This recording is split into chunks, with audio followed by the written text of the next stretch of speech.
and welcome to Sammy's Bookshelf. I'm Sammy and today I am going to be showing you books that I need to get to in 2022. These are books that have been on my shelf for quite a while that I just haven't gotten to yet, but I am determined to read them this year.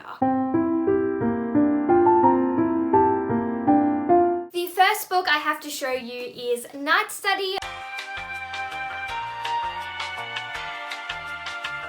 by Maria V. Snyder. Now this is the sixth and final book in the Poison Study series. Now I have read the first 5 books in this series years ago, and I read the 5th book right as it came out, and I was really excited for the finale, but the year I had to wait between the 5th and the 6th book, I had forgotten everything about the series, and so when I did finally get Night Study and began reading it, I think I read about halfway, but I just wasn't enjoying it because I just couldn't remember anything that happened in the previous books, and so I ended up putting it down with the intention that I was going to reread the first 5 books so I could read this book, because as I was reading it I knew that I wasn't enjoying it, but I knew the only reason I wasn't enjoying it was because I couldn't remember the previous 5 books, and if I did remember I'd probably be having a really great time. And you know, reading 6 books is quite a bit of an undertaking, so I have been putting off doing this big reread, but this year I'm determined to finally do my reread and finish this series because it is so annoying that I just have one last book of this series that I haven't read yet. If you don't know, the Poison Study series is about a girl named Yelena, and she is about to be executed for murder, but she gets offered instead to be the king's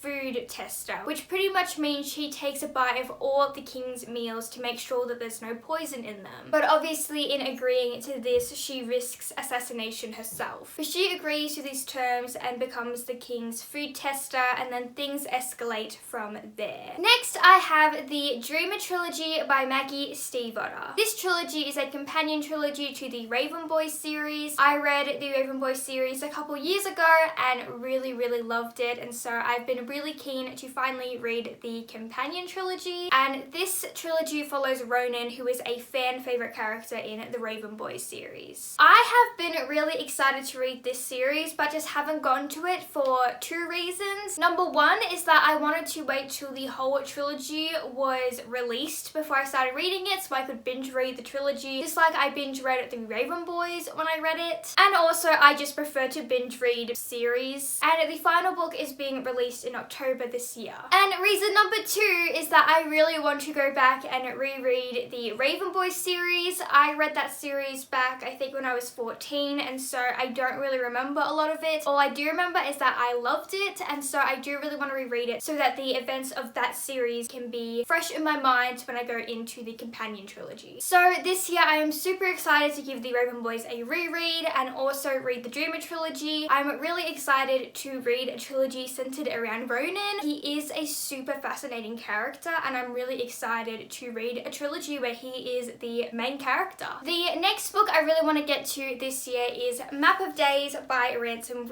and this represents the last 3 books in the Miss Peregrine's Home for Peculiar Children series. Ransom took after his wife Tahara Murphy and released 3 more books in the Miss Peregrine's Home for Peculiar Children series, where originally it was just a trilogy. I love the original trilogy. It is so good and really unique, and so obviously I really want to complete the series and read the 3 new editions, but as we're kind of seeing a trend here, I have forgotten the original trilogy, and so I just can't keep reading the 4th and 5th and 6th books when I don't remember anything that happened in the original 3. And also similar to the Dreamer Trilogy, I was also waiting for all the last 3 books to be released so that I could just do a big binge read of all 6 books. And I am especially excited for Map of Days because I remember really vividly getting to the end of the 3rd book and just wishing that there was more. I just wanted there to be more. I wanted to see more of Jacob and the Peculiars. There's so much more story that could be told, and now I have it, but I can't read it because I don't remember any of it. I think the moral of the story here is when you read a lot of books, you also forget a lot of books.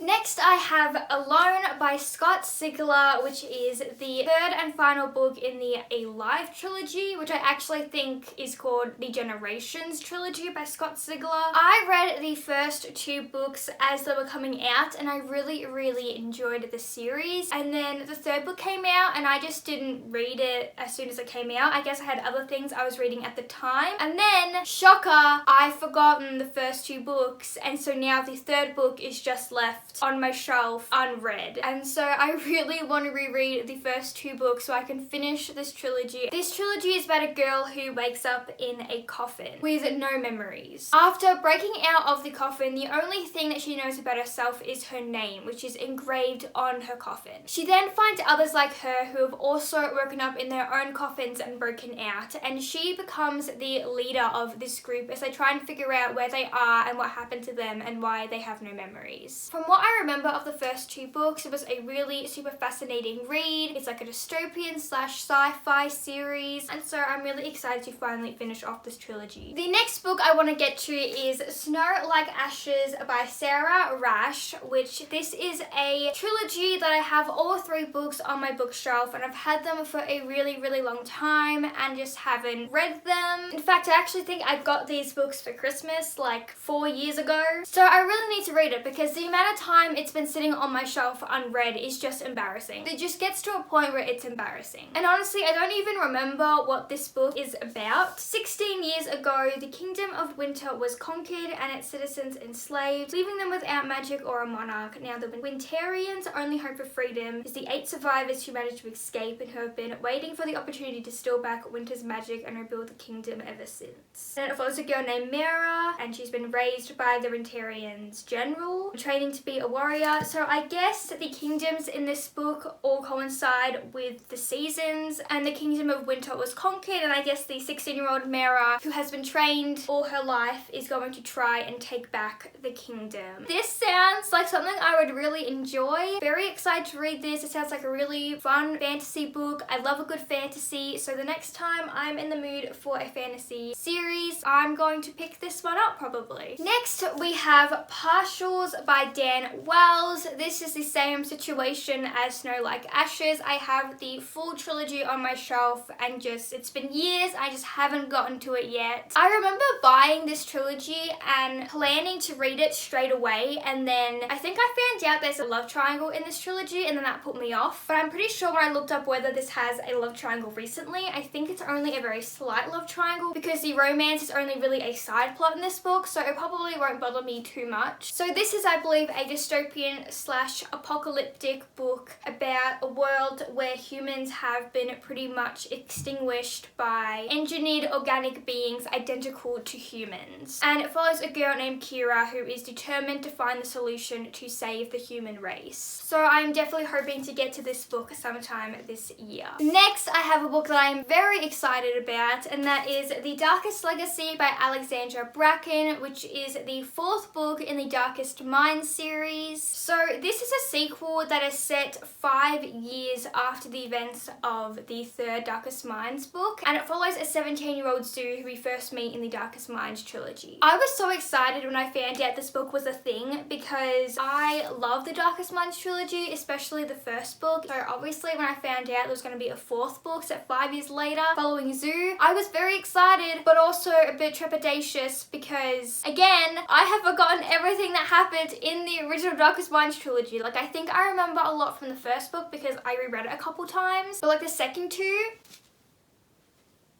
I don't know. And obviously going into this book, I want to remember. But I am so excited to get to this and revisit this world and see how it's going 5 years after the end of the last book. I feel like with dystopians, I'm always so curious when we take down the evil government, what happens afterwards. But now we actually get to see what the world is like 5 years after they took down the evil government. So I am very excited to read this. And I'm also really excited to see Zoo all grow grown up. If you don't know, in the original trilogy, she is one of the main characters, but she's 12, so it's going to be really interesting to see her all grown up, almost an adult. Can't wait to finally get to this. Next, I have the Anti-Darken trilogy by Kirsten.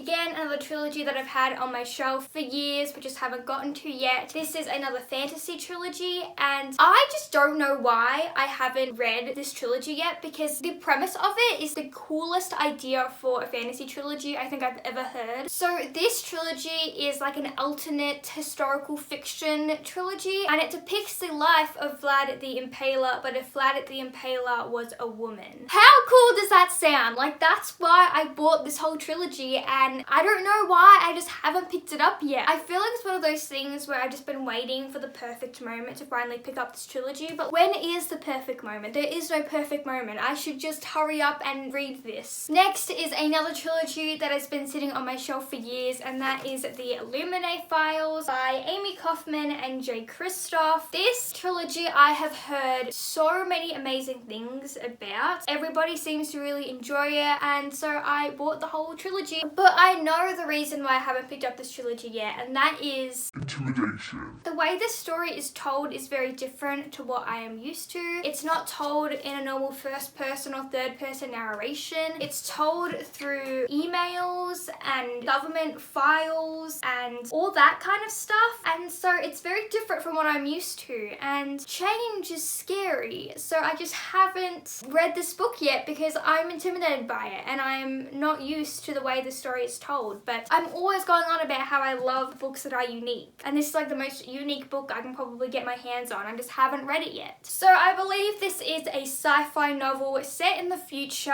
where Earth, I believe, has been invaded and there's a war going on, and then there also seems to be a deadly virus that's going around. I don't know, I've been kind of like avoiding the synopsis because I feel like this is a fun book to just like go in knowing nothing. Next, I have Shadow of the Fox by Julie Kagawa. Now, this actually isn't a book that I've had on my shelf for too long. I think maybe I've had it on my shelf for a year, and I don't actually have the last two books in this trilogy, but this is a book that has really fascinated me and I'm really excited to read, and I have the last two books on my Amazon wish list to buy sometime very soon so I can binge read the whole trilogy. And the big reason why I'm really excited to read this book is because it has one of my all-time favorite tropes, which is an enemies to lovers romance where they're both hiding things from each other, but then also they have to go on this journey together to complete a shared goal. I also believe this fantasy world is based off of Japan and Japanese mythology, which is also really interesting and really fun, and so I'm very excited to get to this book. And last but definitely not least, a series that I really want to get to in 2022 is Percy Jackson. I only own the first Percy Jackson book, but that'll change. I will buy the other books, and I have actually read the first Percy Jackson book. I actually had to read it for school when I was in year 7, which was so cool. It was so fun, and I always intended to reread the rest of them, and then I just never did, and I just feel so out of the loop that I haven't read Percy Jackson yet. Like, how could I not have read Percy Jackson? I'm embarrassed. But I remember loving the first book. It was really funny, and so I really want to complete this series. Obviously, I already have the first book, and obviously I need to reread the first book because, again,